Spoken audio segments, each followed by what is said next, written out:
are listening to I Am Refocused Radio with your host, Shamaya Reed.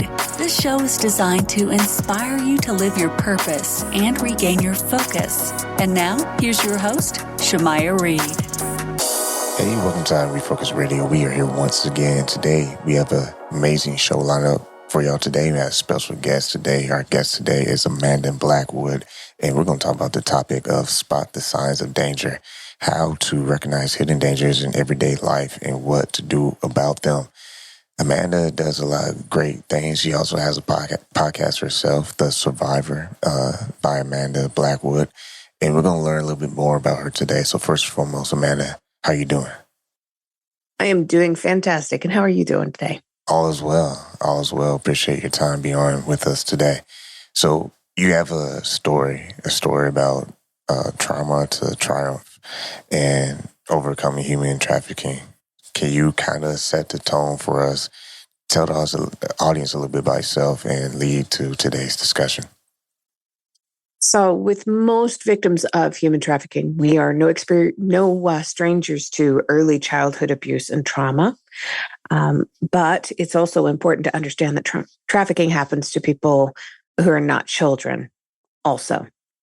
We seem to be preoccupied with the thought that it only happens to children, but children only make up 1/4 of all the victims here in the U.S. So I grew up being molested and abused. I was molested for the first time at 4.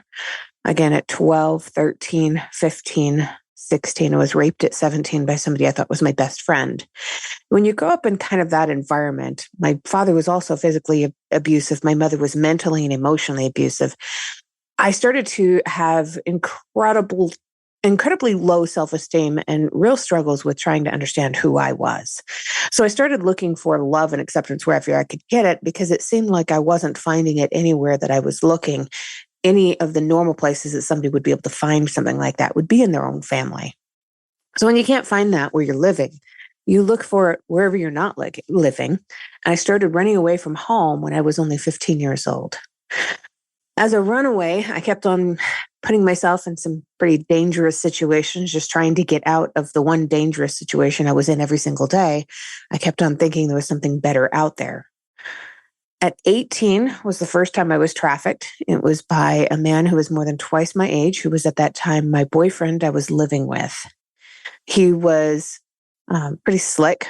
He offered me the things that I was looking for in my life. He offered me stability and what I perceived to be love. And once he had me under his control, he was able to force me to do things that I didn't want to do. Pretty quickly, I wised up and figured it out. And got out of there. At 19, I had gone to Florida to go and stay with my grandmother because I needed surgery done on my knee.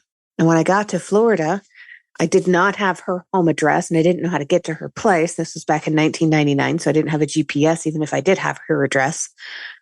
And I called her from the Daytona Beach bus station for them to come and pick me up. It was about 10:30 at night. And when my grandmother's husband, my dad's stepfather, answered the phone, instead of coming to get me, they said, "We're not coming to get you. You're on your own and good luck." And then they hung up the phone. And a young couple came and found me and they took me in.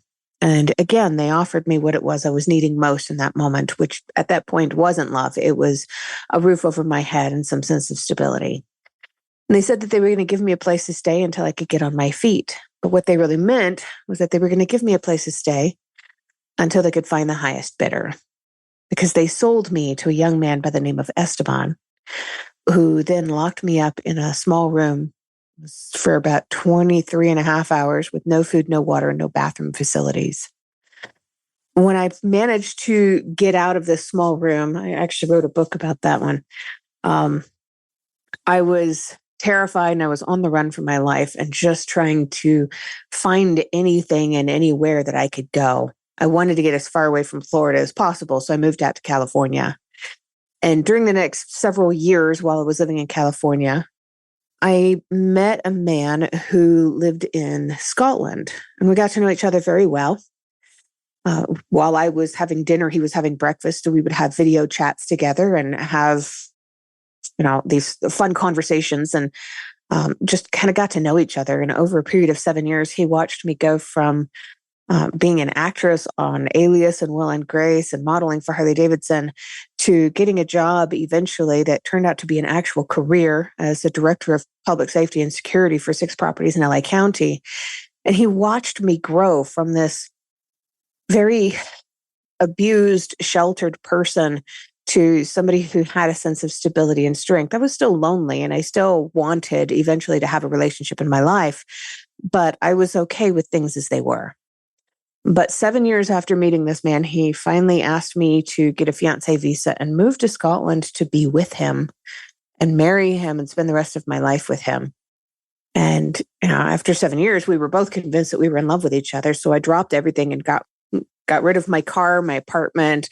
I left my job and I moved over there to be with him. And it took him 7 years to get me there. And he was definitely playing the long game because it took him 7 days to start trafficking me. This is the last time I was trafficked. At that point, I was 31 years old.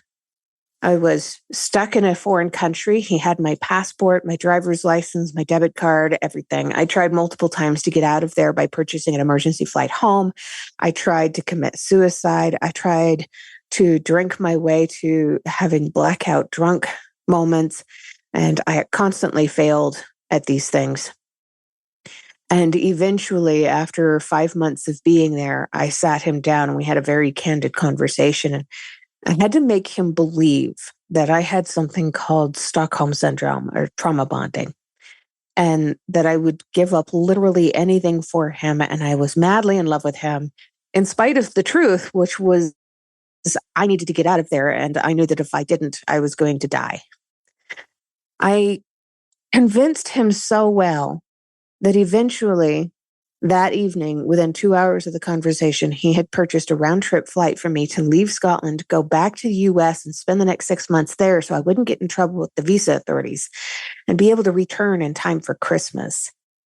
I tried to disappear as soon as I got back to the States. He continued to attack me. He had taken a bunch of photos and videos of my rapes and molestations while I was there.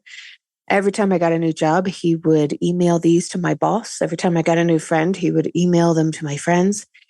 He was posting them on different social media, photo sharing websites. It was absolutely devastating. I went into hiding for a long time. Finally, I realized this wasn't ever going to stop as long as I was on any kind of social media under my own name. Or it was never going to stop as long as I was still living in California. So in 2016, I finally packed up an SUV and I moved out to Colorado. And in 2019, I discovered that he had taken all these same photos and videos and he put them up on a pornography website. And he made me famous on a porn site. He also included any kind of information that he could find on me, including any social media, personal contact information, telephone numbers and addresses for places where I used to live. Probably the most devastating moment for me in all of this wasn't the actual physical abuse. It was the learning about the continued exploitation afterward and how he was still making money off of me. I was recognized one day in a grocery store, not because of being on Alias or Will and Grace or modeling for Harley Davidson or any of the really cool things that I'd done, but because of the pornography. This guy recognized me from a rape video and he asked for my autograph. It completely destroyed me in a way that most people can't even begin to imagine. So I reached out to an anti-trafficking organization out here in Colorado. They immediately paired me up with legal services, a pro bono legal team that was going after the pornography websites and having them pull everything down. But every time one went down, another went up. And it seemed like the whole fight was never going to end. So I reached out to a different anti-trafficking organization who paired me up with a therapist because I wasn't sure how I was going to get through this. I wasn't even sure if I wanted to get through this. I was kind of done with life at that point. I was right then 39 years old and I had had 39 years of abuse. I didn't know what to do with myself. And they paired me up with a therapist. And that first therapist, I'm pretty sure I traumatized her to the point where she was left the industry completely. She's never going to practice therapy again. She was pretty new at that point. So they paired me up with a second therapist. And the second therapist, I made sure that we both went into it with our eyes wide open.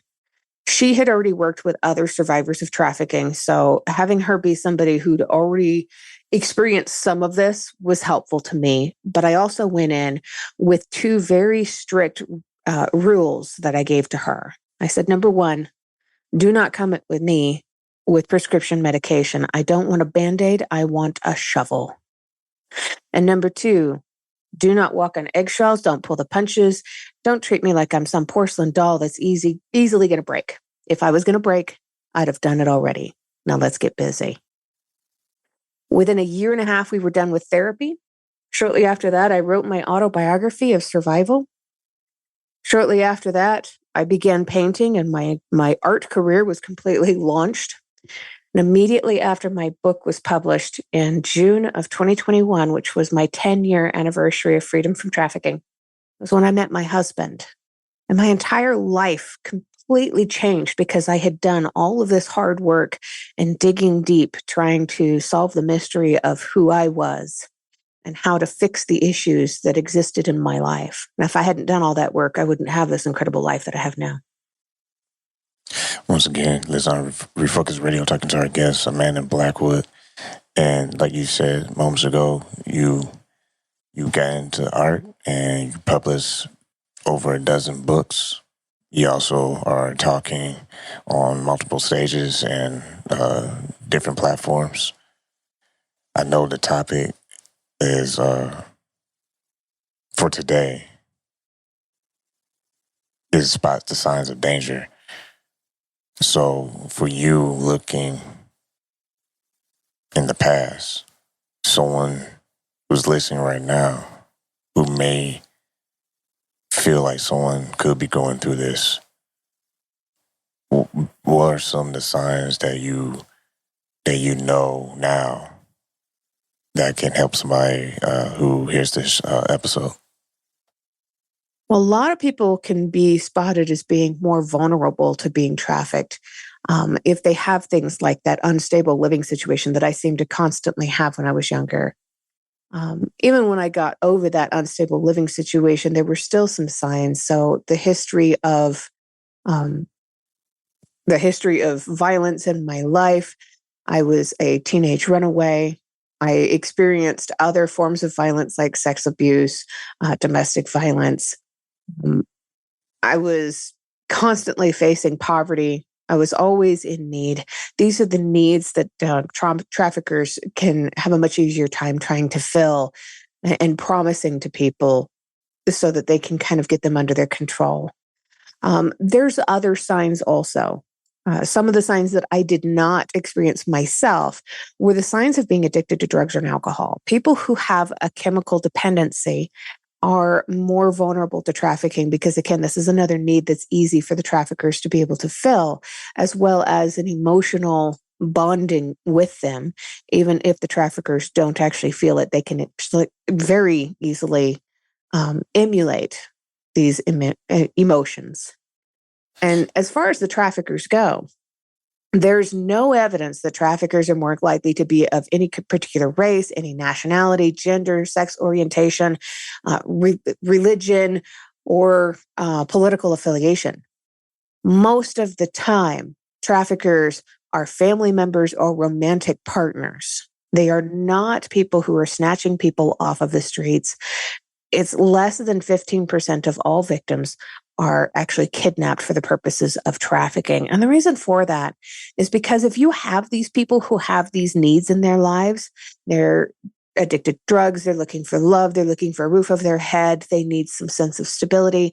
It's much easier to fill those to make somebody reliant on you rather than kidnapping somebody off the street who's absolutely going to fight like their life depends on it, because it does. They're going to take the easy way out. These traffickers aren't in it for the fight. They're in it for the money. It's also important to recognize the definition of human trafficking. This isn't something that I would suggest people necessarily Google, because Google has it wrong. Look at some place like the Department of Homeland Security. They define human trafficking as the use of force, fraud, or coercion to obtain labor or commercial sex acts from another person. So if you notice, there's no mention of movement. There's no mention of transportation. There's also no mention of money outside of the word commercial sex acts. And commercial sex acts doesn't always mean money. This can be stuff that is provided in trade, like drugs or alcohol or trips or vehicle ride, anything, any number of things. And while we do have this issue with believing that human trafficking and human smuggling are the same thing, they're both very different issues that often overlap, and they both need to be addressed. So recognizing what it actually is going to be the first step to understanding what it is that you're looking for when you see other people are being vulnerable to this. And for those who are listening to this right now, what are sources if someone happens to be in this situation? A big one is the National Human Trafficking Hotline. There are international organizations as well, but the National Human Trafficking Hotline is really easy to find. Just humantraffickinghotline.org. They have a telephone number. They have a text-in number. They have an online chat, and it's 100% confidential. There's actually a quick exit button on their website. So if somebody is on their website and trying to find information, if they hit the quick exit button, it takes them to just a basic Google page. And it gets rid of that having been in their internet browser history. It's very, very safe for people to be able to do this. A lot of people are afraid to call the police when it comes to trafficking. In my case, the last man that trafficked me, that man in Scotland when I was 31 years old, he actually was a police officer. A lot of people are nervous about this. They don't want the police to get involved because they're afraid that they're going to get in trouble for being prostituted out, because that's typically what happens. So there's this brand new service that has rolled out in recent years called 988. So if you dial 911, you get the police, you get the fire, you get that whole rigmarole with shiny bright lights. If you dial 988, you actually get paired up with a therapist, and quite often somebody with lived experience. They can talk to you, help you find the resources that you need, talk you down from the edge. If you are on the edge of doing something drastic, you can get the help that you need to be able to get out of these situations. It's not easy to recover from this stuff. It's not easy to be able to move beyond that pain, but it's absolutely worth it. I would highly suggest anybody who knows somebody who's going through this, talk to them about these resources and let them know that they're available. With the platform you have now and your ability to continue to live your life, what keeps you motivated to not just push forward, but to enlighten people on this issue? I think probably my greatest support is my greatest why. And that would be my husband. When I first met him, I had done all this hard work. I was really proud of myself, and I felt like a completely different person. I felt like I was going through life at that point, living on cloud nine. And right before we got married, right before we met, actually, I was rear-ended in a car accident that left me short-term disabled, and I wasn't able to return to work for a long time. And when my short-term disability ran out, and I looked at the need of having to go back to work, I had an absolute full-blown panic attack, because I realized at that point how absolutely terrible my work environment had been and how abusive the situation had been. And my husband was really supportive. And he said, you know what? You don't have to do this. You don't need to go to work. I make enough money for you to do what it is that you're most passionate about.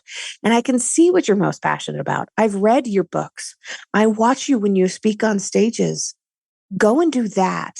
Do that full time until you're tired of it, until you're exhausted, until you can't do it anymore. And if that never happens, then just keep doing it.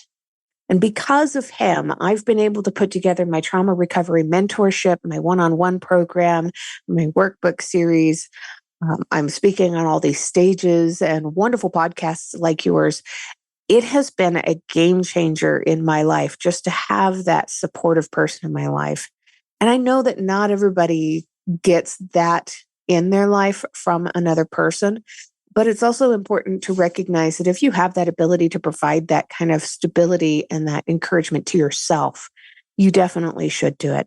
I probably would not have gotten that far without him, but it's absolutely possible to do it also. Once again, listen to Refocused Radio, talking to our guest, a man in Blackwood. And I know I said in the beginning you had a podcast, The Survivor, but you also have another second podcast. Can you tell us a little bit about that? Because that podcast, Darkness, the Growth from Darkness podcast, is syndicated on radio in Australia. Yes, absolutely. I'm so proud of my two podcasts. So the first one, I interview authors who have overcome traumas, and that's The Survivors. And Growth from Darkness has been really kind of a fun, it started out as an experiment. So it started earlier this year. The co-host of mine lives in Australia. And when she and I first talked, it was because she was a guest on The Survivors. She was an author who had written about her own life experiences of overcoming severe abuse. And she was opening up about all of this. And I thought she was incredibly brave, but we really hit it off. And that comes across in this other podcast. So she and I, we get together every 2 weeks and we talk about what a trauma reaction is and break down all the different trauma reactions. Each different episode is a different trauma reaction, what the long-term consequences are of not dealing with it, and then how to fight back against that to retrain your brain so that you can have a better life. Because trauma reactions are very helpful in the moment, and they can be helpful for a while after the trauma. But if we continue to allow ourselves to react in these ways, we're reinforcing bad behaviors, and we're telling ourselves that it's okay to lash out at people for things that they haven't done to us. We have to learn how to retrain our brain to walk away from that kind of stuff, or it's never going to be very helpful in any kind of relationship we ever have. We will be the dysfunctional member in a relationship. With someone like yourself who's been through years of trauma and you survived them for a long time, I should add,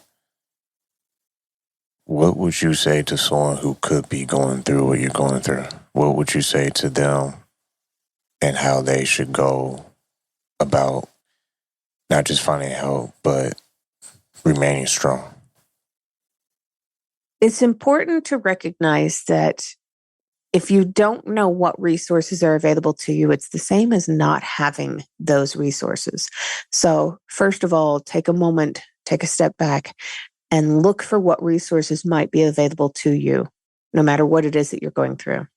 But also, we've all grown up hearing the phrase, what doesn't kill you makes you stronger. And that is a lie. The man who coined that aphorism in the 1800s was a man by the name of Friedrich Nietzsche, who later died in an insane asylum. I think it's time we can let go of what he says. The truth is not that the abuse and the abusers are what made us stronger. The truth is that we've always had that strength within us. We just have to dig a little deeper sometimes to find it. We are put through these trials. We are facing things that most of humanity will never really understand. But there are those of us out there who do, who will, and who always have. Find your tribe of people. Reach out to the support groups. Find resources that are available to you. And recognize yourself for the strong and courageous person that you are, even when you don't feel like it. Because you're still here, you're still alive, you're still going. That makes you strong and courageous already. Last question for you is, when you look back and you look now, how do you celebrate what you've been able to overcome? Celebration can come in so many beautiful ways. Sometimes it is with the start of writing a new book. It might be fiction instead of nonfiction. Sometimes it is going to the 1940s ball out here in California and Colorado. I'll save up and go to this special event and maybe buy myself a new dress. But mainly, my favorite way to celebrate now is to cook something that I've never made before and feed my husband something that I know he's going to love. Because to me, you can't really celebrate without sharing it with somebody else. And sharing it with him is the joy of my life. Once again, talking to our guest, Amanda Blackwood. For those who are listening, how can they best support you, and what's the call to action you want them to take? The best way to support me is to visit my website and take a look at everything that you see there. Tell somebody about the Trauma Recovery Mentorship, or purchase a copy of the Growth from Darkness workbooks for somebody who's going through hard times. This is not just to support me, but this is to support the people that you love and you care about. That website is growthfromdarkness.com, because we can all grow from the darkness that we've had to experience and live through. This is I Am Refocused Radio, talking to our guest, Amanda Blackwood. I want to say, once again, thanks for your time being on the show. Thank you very much.